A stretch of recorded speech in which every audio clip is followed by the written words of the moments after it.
Muchas gracias. Vamos a dejar los festejos del merecido campeonato Racing. Lo recibimos a José Ojeda, del Centro de Excombatientes del conflicto de Malvinas 2 de abril. ¿Cómo andas, José? Buen día. Buen día, muchísimas gracias por su invitación. Oh, un gusto tenerte, un gusto la verdad tenerte. A todos, los que tuvieron la historia los colocó en aquel año 1982. El año pasado yo charlaba casi en este mismo lugar con vos. Hablamos un Así rato es. largo. ¿De a poco va cerrando esa herida o a medida que se llega el primero, el 2 de abril, el tema es como se abre la herida, se abre el corazón? No, esa es una herida que se lleva de por vida, ¿no? Es una mochila bastante pesada, pero obviamente la hemos aprendido a manejar, ¿no? Y esto de haber, después de muchos años, haber salido y empezar a hablar de lo que fue Malvinas, de lo que cada uno vivió desde su lugar, creo que también nos ha ido curándolo un poco, ¿no? Pero, como siempre decimos, Malvinas es todo el año, no es justamente el 2 de abril o el 2 de mayo, el día del hundimiento, sino que nosotros trabajamos todo el año yendo a las escuelas y todo eso. Y creo que estos días sí, las emociones están mucho más fuertes, más a flor de piel por el hecho de que estamos en contacto con todas las provincias, ¿no? Y de paso con todos los familiares de los caídos, en mi caso no del crucero Belgrano, y de aquellos compañeros que quedaron en las islas también, ¿no? Entonces creo que se nos hace complicado por ahí el tema, Nudo, ¿no? ¿verdad? Sí, Sí, se complica. las emociones.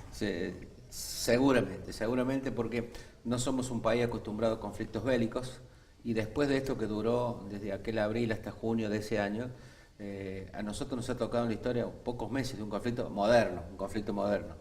Y después hemos visibilizado por todo lo que ha pasado el excombatiente y su propia familia desde el 82 a la fecha.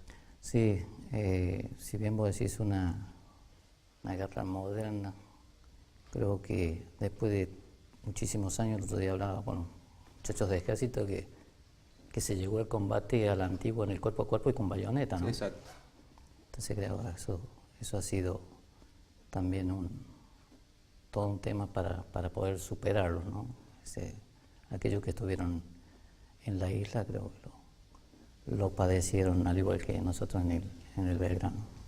Recién hablabas de el de contar, el desahogo, que ha servido para aliviar un poco una situación de tensión de muchos años. Sí, si bien yo era hacía la carrera militar, después del conflicto me quedé unos años más y después ya tuve que dejar la carrera porque no estaba apto para permanecer navegando. Y pasaron muchos años para lograr la comunicación con los mismos compañeros de trabajo, con el entorno, es decir, nunca hablaba del tema, es decir, lo evitaba. Si bien Por más que estuvieras junto con tus colegas, ¿no se hablaba del conflicto? No, muy poco. ¿Sí? En las instituciones como el Centro de Combatientes, puertas adentro, se hablaba. Sí. Pero salías ya a la vereda y ese tema no se tocaba para nada. José, el militar, el soldado, que participa de un conflicto bélico, ponele, por ejemplo, el nuestro, el más reciente, el conflicto de Malvinas. ¿Ese soldado sirve para otro conflicto bélico con todo lo que vio, lo que padeció, en las condiciones de que llegaron? Eso depende mucho de cómo se trate en la posguerra, ¿no? Está bien. Nosotros tuvimos, en la posguerra fuimos prácticamente abandonados, ¿sí? No fuimos contenidos bajo ningún punto de vista, es decir, cada uno tenía que hacer su calvario solo. Yo te cuento, yo al hundirse el crucero Belgrano, permanezco en tierra unos días y después me destinan a una base aeronaval, donde la situación que se vivía ahí era distinta. Pero uno no podía hablar de lo que había pasado, mientras todavía se seguía combatiendo en Malvinas. Y así pasaron prácticamente 12 años, después recién empecé a hablar. Y eso que llegara a la fecha siempre se hablaba.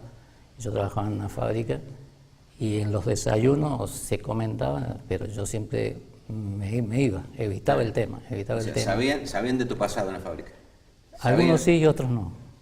Pero Porque, con uno que lo sepa, pero sí, suficiente. porque siempre tuvimos que estar escondidos.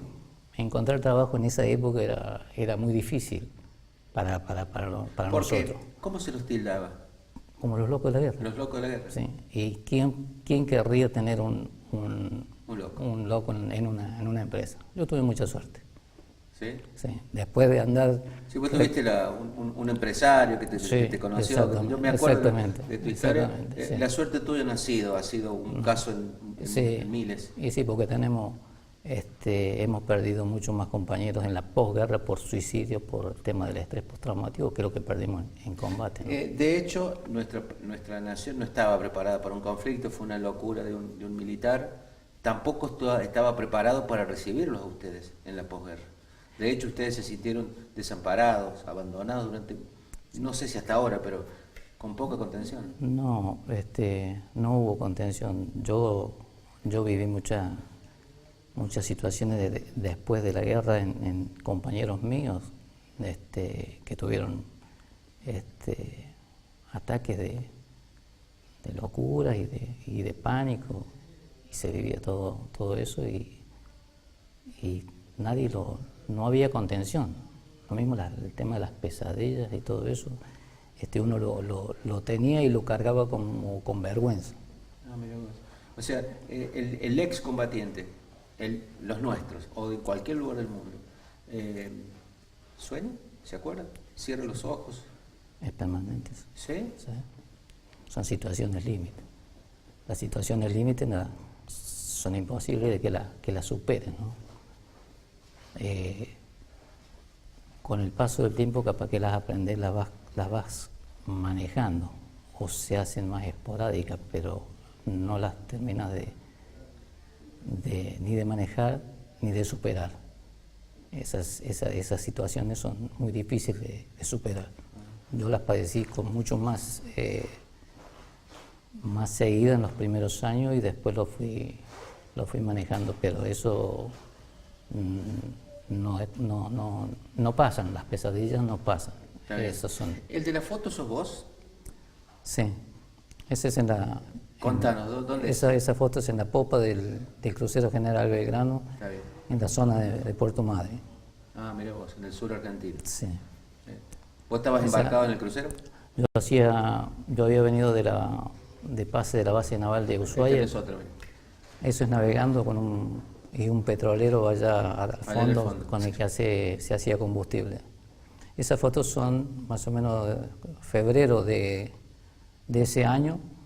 ¿Vos estabas apostado ahí, en el ARA? En el ARA Belgrano. Yo llevaba 1 año y medio ya. Está bien. Es por eso ¿Y lo el ARA conocía. recorría toda la costa argentina? Sí. En rutina, ¿no? Rutina, o sí. control marítimo, Sí. control del límite. No, rutina, control y el viaje de esas fotos se hacía todos los años, el viaje con el último curso de los oficiales, de los guardias marinas hacían el curso de prácticas en el crucero Belgrano. Y de esa navegación que fue la última, habíamos estado en Punta del Este, en Uruguay,